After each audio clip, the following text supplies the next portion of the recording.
Boa tarde, pessoal. Tudo bem? Professor Sérgio, mais uma vez com vocês, para a gente falar um pouquinho hoje sobre o nosso estágio, tá? Pessoal, o que eu quero dizer para vocês, a partir de hoje, todos os dias eu vou estar em módulo online, né, gravando aí as aulas para vocês e a gente conversando sobre o nosso estágio online. É obrigatório vocês estar online no mesmo período em que eu envio a matéria? Não, não é obrigatório, né? Desde que vocês saibam que tem o compromisso, né, de olhar aí essa matéria durante o dia e depois de realizar as atividades, tá? Porque assim, vocês precisam mandar para mim o que vocês realizaram através dos relatórios, tá? Pessoal, qualquer pessoa pode fazer o estágio online? Não, né, pessoal? Quem vai fazer são as pessoas que estão ali com sintomas gripais, ou as pessoas que tiveram algum contato com pessoas que, né, tiveram aí o Covid-19, ou então suspeitas mesmo do Covid, né? Essas pessoas eles vão fazer online, ou alguns que têm alguma dificuldade, aí conversado com a Fabiana, né, inicia-se o estágio junto comigo, tá bom? Pessoal, no nosso grupo, você viu, eu mandei o link, a Fabiana mandou o link lá do grupo do estágio. Vai ser, a gente vai iniciar agora pelo WhatsApp, tá? Enviar para vocês aí pelo WhatsApp, que eu acho que é até mais simples. Então, assim, entra lá no link, entra no grupo e aí a gente vai dando continuidade a esse estágio, tá? Porém, pessoal, quero que tome bastante cuidado com conversas paralelas que não tenha nada a ver no grupo, beleza? Não é para escrever nada do que não seja relacionado à matéria, tá bom? Ou questões da matéria, tá? Para não encher muito o grupo, senão a pessoa acaba perdendo ali o foco do que realmente é a finalidade do grupo, né? Então, pessoal, hoje, para nós iniciarmos o nosso estágio, a gente vai falar um pouquinho sobre uma arbovirose, né? Que foi falado até na reunião lá pela Emanuela, da reunião, quem estava na reunião deve ter visto. A gente vai falar um pouquinho novamente sobre essa arbovirose, tá? Professor, mas qual arbovirose que é? A gente vai falar um pouquinho sobre a dengue, né? Nossa, dengue, já ouvi falar muito sobre a dengue. Nossa, todo dia eu já sei tudo sobre a dengue. O problema é o seguinte, pessoal, que a gente não basta só ter ouvido falar bastante sobre a dengue, a gente tem que realmente saber o que é dengue, né? Tem que saber quais os tipos de dengue que existe, né? Quem é o transmissor, como que deve acabar com o transmissor da dengue, né? Se tem vacina, se não tem vacina. Então, assim, a gente precisa, né, fazer esse acompanhamento aí sobre dengue hemorrágica, o que não é, a gente vai falar um pouquinho hoje, tá bom? Então, pessoal, a primeira coisa que eu quero falar para vocês, o que é dengue? A dengue é uma doença febril, né, causada por um vírus, tá? Essa doença febril, o que significa? Que obrigatoriamente na dengue, né, os nossos pacientes que for acometido aí dessa enfermidade, ele vai ter febre entre 39 e 40 graus. Bastante febre, né? Professor, quais os tipos de dengue que existe? Existem os tipos de vírus, né? Existe então o DEN1, DEN2, DEN3 e DEN4, né?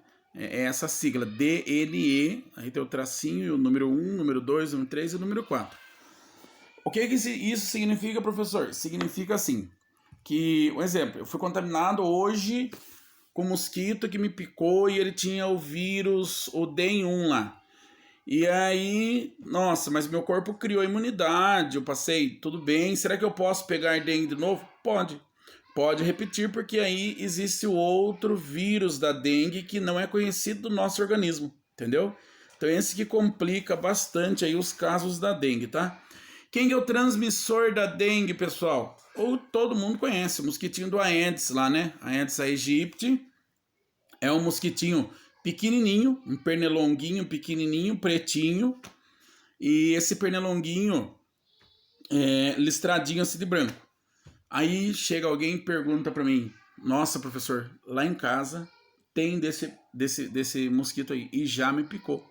Será que eu já peguei dengue então e nem sei? Pessoal, assim, o mosquito ele é transmissor, tá? Não é porque ele é transmissor, né, que ele vai, se ele picar alguém, por exemplo, ele vai fazer com que a pessoa tenha dengue. Se ele não estiver contaminado, então não transmite.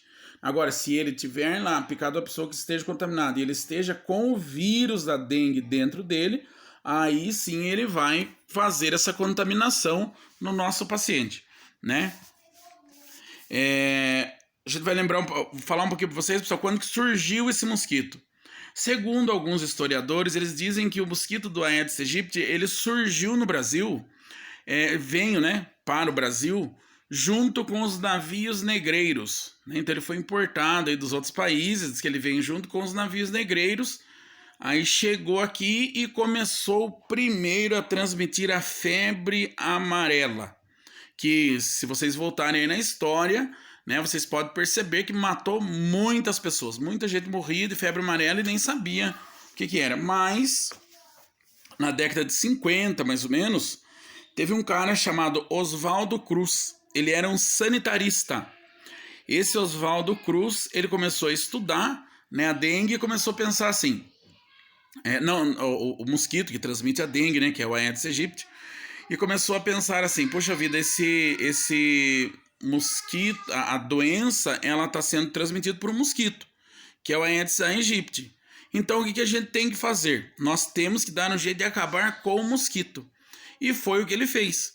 Ele começou a criar medidas, né, para que as pessoas eles começassem a se conscientizar naquela época, né, e também diminuísse os criadouros ali, e teve um bom resultado. Na época de 50, teve um tempo aí que ficou assim um bom tempo sem aparecer as doenças que o mosquito Aedes aegypti transmitia, né, para as pessoas.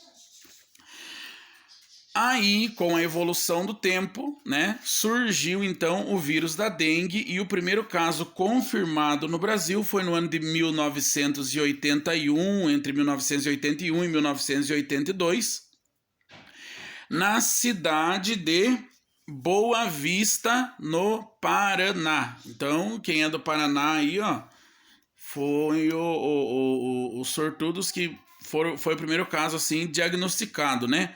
Pode ser que tenha em outro lugar? Pode, que tenha tido, né? E as pessoas nem perceberam, entendeu? Só que o caso diagnosticado, né, através de exames, foi lá em Boa Vista, no Paraná, tá bom?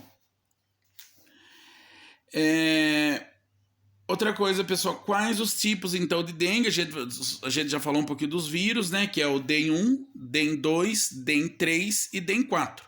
Então, eu posso ser, né, infectado por esses 4 tipos de vírus aí em períodos diferentes, né? Eu posso pegar 4 vezes, né, aí o vírus da dengue, tá bom? Professor, quais os tipos de dengue que existe, da doença dengue que existe?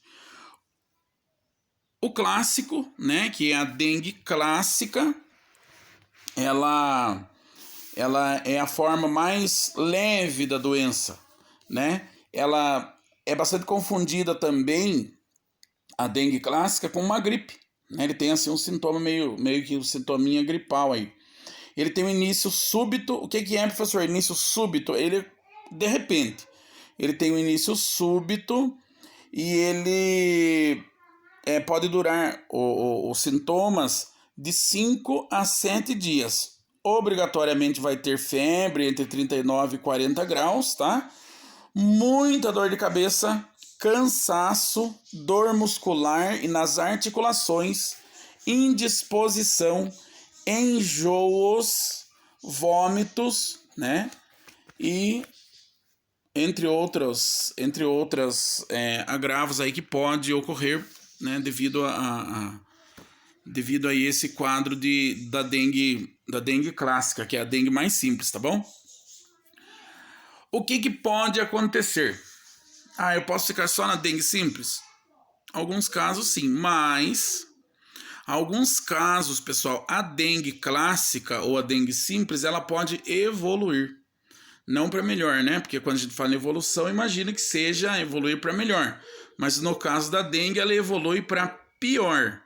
E qual que é a piora do caso da dengue? A piora, pessoal, é a dengue hemorrágica. Quero que vocês entendam que o mosquito da dengue, ele não vai chegar, não, esse mosquito aqui, ele transmitiu a dengue hemorrágica. Não, aquele outro mosquito, ele transmitiu a dengue clássica. Não, tá? O paciente, ele vai ter a dengue clássica, Porém, ela pode desenvolver para dengue hemorrágica. Ah, professor, mas por que ela pode desenvolver para uma dengue hemorrágica? Ela pode desenvolver para dengue hemorrágica porque ela pode afetar o fator de coagulação do nosso sangue. Entendeu? Então, assim, se ela afetar o fator de coagulação do nosso sangue, virou dengue hemorrágica. Aí o negócio complica. Por quê? O nosso cliente ele começa a ter sangramento interno dos órgãos. Entendeu? E aí complica, pode levar a morte do paciente, assim, muito rápido, principalmente se acontecer uma outra coisa que eu já vou falar um pouquinho só aqui na frente, tá bom? Só para me lembrar, voltar um pouquinho só para poder lembrar então para vocês, né, que a dengue hemorrágica também ela é mais comum no paciente que ele já teve uma primeira contaminação com a dengue. Ah, ele já teve a dengue clássica uma vez, né, de um vírus, do DEN1, por exemplo, e depois ele foi e contaminou de novo. Né? Aí ele tem assim, uma probabilidade maior de desenvolver a dengue hemorrágica. Entendeu? De afetar esse fator de coagulação e desenvolver a dengue hemorrágica. Então, pessoal, o que acontece? O cara teve lá dengue hemorrágica, inicia com sangramento, né, interno dos seus órgãos, né? Com a hemorragia ali dos seus órgãos, ele vai ter os sintomas de uma pessoa que está perdendo sangue, pressão baixa, palidez, né? E se desenvolver para a síndrome do choque da dengue, aí o negócio complicou. O paciente ele pode morrer em até 24 horas, tá? O que é, professor, a síndrome do choque da dengue? Né? O cara ele teve lá a dengue hemorrágica, né? Ele começou a sangrar demais, desenvolveu então essa síndrome do choque da dengue, né? Ele vai fazer com que esse paciente tenha uma enorme perca sanguínea, né? E esse paciente ele vai começar a desenvolver aí disfunções, né, do seu organismo. Uma das disfunções principais é a insuficiência hepática, hemorragia digestiva, derrame pleural, né? Ele pode... então, isso aí que é os sintomas que ele pode desenvolver, né? Vai desenvolver o choque, porque está faltando sangue ali no corpo dele, pelo motivo da dengue hemorrágica que ele desenvolveu, né? Aí assim, a gente pode começar a pensar, puxa vida, mas e daí? Como é que eu faço, professor? O cara desenvolveu lá, está desenvolvendo o choque hemorrágico da dengue, o que deve ser feito? A primeira coisa é reposição volêmica, né? O paciente vai ter a reposição volêmica e o diagnóstico, lógico, inicial, que é o mais importante de tudo, para que o médico possa determinar ali qual que é o tratamento, tá? Pessoal, quais as causas da dengue? A dengue ela pode ser transmitida de uma pessoa para outra? Não. Uma pessoa contaminada com dengue, ele não vai transmitir para outra, tá bom? Isso aí já é certo, tá?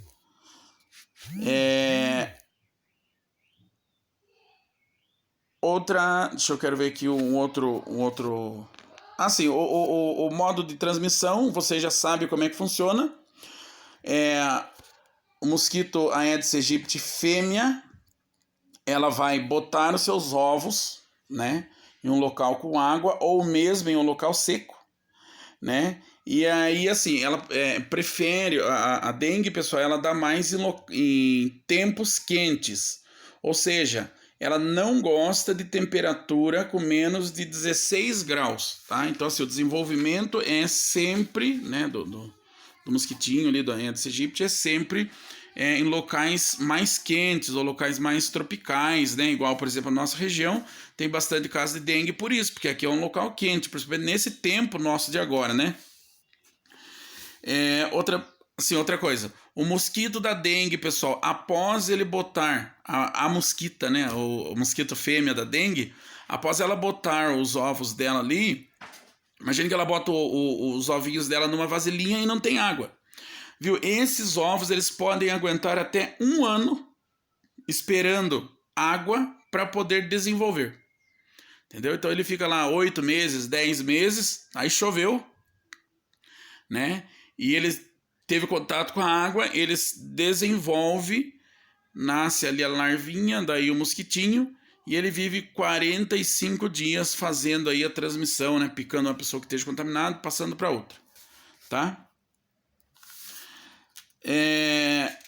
Fatores de risco, pessoal. Eu tô acompanhando aqui um cronograma que eu fiz, tá? Para mim não ir perdendo as ideias. Os fatores de risco. Quais são os fatores de risco? O maior fator de risco, pessoal, é a gente viver, por exemplo, numa área tropical, ou seja, num local que seja muito quente e que tenha muita chuva, e também locais onde as pessoas eles não têm uma boa educação continuada, ou seja, eles não têm aí não tem, por exemplo, no município, não tem profissionais da área de saúde que ensinem de verdade o que deve ser feito, né? O que deve ser feito para evitar aí a procriação do mosquito Aedes aegypti, tá? Sintomas da dengue clássica, então extremo cansaço, né? Moleza e dor no corpo, como eu já tinha falado, náuseas e vômitos, tontura, perda de apetite e paladar, pode ter também manchas e erupções cutâneas na pele ou no corpo todo, dor atrás dos olhos, que também é clássico. A pessoa quando mexe o olho para lá e para cá, parece que diz que o olho dele está saindo para fora de tanta dor. Febre alta, né? Muita febre, entre 39 e 40 graus. E a dor de cabeça. Assim, só voltar um pouquinho no assunto que eu não quero que vocês esqueçam. Na dengue clássica, o cara ele vai manter a febre todos os dias. Já na dengue hemorrágica, não. Na dengue hemorrágica, a febre ela pode desaparecer no terceiro dia. Entendeu? No terceiro dia da contaminação ali que o cara desenvolveu a dengue hemorrágica, a febre ela pode diminuir. Entendeu? Então aí às vezes a pessoa acaba se complicando porque, bom, não tenho febre, né? Será que então não é dengue? E às vezes o cara tá com a dengue hemorrágica e não sabe. Entendeu? Então os sintomas são esses, pessoal. Diagnóstico da doença. O diagnóstico ele pode ser feito através do exame físico. No exame físico, a primeira coisa que o profissional da área de saúde vai notar é uma hepatomegalia. Nossa, que nome que é esse, professor? Hepatomegalia nada mais é do que o aumento do tamanho do fígado, tá bom? Também pressão baixa, erupções cutâneas. O que é erupções cutâneas? Lembram? Aquelas marquinhas aí pelo corpo, igual essas marquinhas, né? Esses machucadinhos do corpo. Olhos vermelhos, pulsação fraca e rápida, né? E tem também, agora o governo ele já disponibiliza pelo SUS um teste rápido, né, para ser feito aí para ver se a doença da dengue ela tá em qual fase, se no organismo do paciente tem a produção de IgM ou de IgG. Outra coisa, pessoal, que é difícil da pessoa saber, quem sabe o que é IgM e quem sabe o que é IgG? Pessoal, preste atenção que vocês vão precisar para a vida inteira de vocês. IgM, imagine só que o cara fez lá o teste de dengue no resultadinho do exame deu IgM positivo, IgG negativo. O IgM, pessoal, é o primeiro sinal que aparece no nosso sangue, comprovando que a gente teve contato com a doença, né? Então, assim, é um anticorpo que está ali mostrando que teve contato com a doença, né? Tá demonstrando que a doença tá no nosso organismo, né? O IgG, ele significa que a doença ela já passou da fase pior, ou seja, o nosso corpo ele já criou um mecanismo de defesa, né? Criou um mecanismo de defesa para combater essa doença. Aí deu a produção desse IgG aí, tá bom? Então não esqueçam que IgM é quando a doença está no momento, né? E o IgG é quando já faz alguns dias, né? Normalmente acima de 21 dias que tem assim, um bom resultado do IgG. a pessoa pode saber aí se realmente ele, né, qual o andamento dessa doença, como que o organismo dele se comportou, né? Tem a prova do laço também, que é realizado aí nas instituições. A prova do laço eu não vou passar aqui para vocês, pessoal, porque assim, eu acho que precisa ver fazendo. Então, quem não tem o conhecimento da prova do laço, o que eu quero que você... A gente até pode fazer depois uma aula. Eu pego a minha esposa, a gente faz qualquer dia o testinho aqui da prova do laço para mostrar para vocês, né, como deve ser feito. Acho que qualquer dia de estágio a gente vai fazer isso, tá? Ou quem tiver curiosidade pode olhar até na internet aí que vai sempre achar. Tratamento da dengue. Tem que tratar os sintomas, repouso, né? Muita hidratação, né? No caso de dengue hemorrágica, reposição e acompanhamento médico hospitalar. E sempre tomar cuidado, então, né? Pessoal, o que a pessoa deve fazer para não ter dengue? O que ele deve fazer é tentar diminuir o foco da produção dos mosquitos, né, do Aedes aegypti, tá bom? Ah, sim, só para lembrar para vocês, o Aedes aegypti ele não transmite só a dengue e a febre amarela, não. Ele transmite a tal da chikungunya, né, zika, você entendeu? Então o negócio é zika mesmo, tem que tomar cuidado por causa disso. Às vezes a gente deixa lá um monte de água parada e acha que não tem nada a ver, né, ele pode complicar a nossa vida e a vida das outras pessoas, entendeu? Então, assim, a gente tem que conscientizar a população a fazer o quê? A prevenir a criação dos mosquitos, né? Cuidando, então, fechando as caixas d'água, água parada em vaso, piscina, pneu velho, lixo. Pessoal, ó, se tiver um potinho de Danone jogado no quintal da sua casa, ali pode ter o foco do mosquito da dengue, do Aedes aegypti, né? E assim, às vezes a gente tem aquela lixaiada no fundo da casa da gente e nem liga, né? Lona velha, junta água, tudo que junta água pode ter a presença do mosquito que vai picar uma pessoa que esteja contaminada e vai fazer esta transmissão, né? E pessoal, é mais ou menos igual o que está acontecendo hoje aí com essa pandemia do Covid-19, né? Inicia-se primeiro em um pequeno lugar, depois um começa a transmitir para outro, depois chega uma hora que não tem mais o que fazer, né? Não tem o que, você não consegue mais controlar, né? Então assim, no caso da dengue, o que deve ser feito é tentar no máximo possível evitar que exista o mosquito. Então tentar eliminar aí os focos do criador do mosquito, tá bom? Pessoal, 4 questões para vocês enviarem para mim. Tudo que eu falei aqui do vídeo. Primeiro, o que é dengue? Segundo, questão número 2, quais os tipos do vírus da dengue que existe? Questão número 3, quais os tipos e as manifestações que existem de dengue? Por exemplo, existem 2 tipos de dengue que eu falei, né? E um outro lá que é o quadro lá que desenvolve depois da dengue hemorrágica. Então eu quero que vocês falem na dengue clássica primeiro, o que a pessoa pode ter, e na dengue hemorrágica, né? E o que leva a pessoa a ter também ali a dengue hemorrágica, tá bom?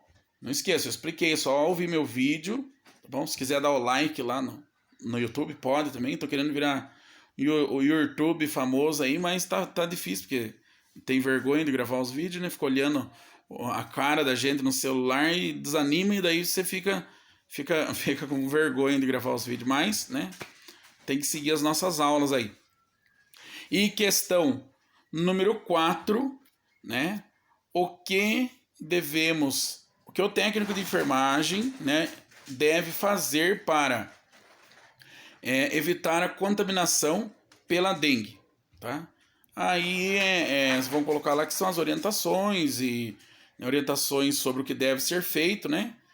E aí tá tudo certinho, tá bom? Pessoal, nosso estágio de hoje, então, é isso aí, tá? Mandem para mim, por favor, podem tirar fotos e enviar aqui mesmo, no grupo do WhatsApp. Não, melhor não, no grupo não.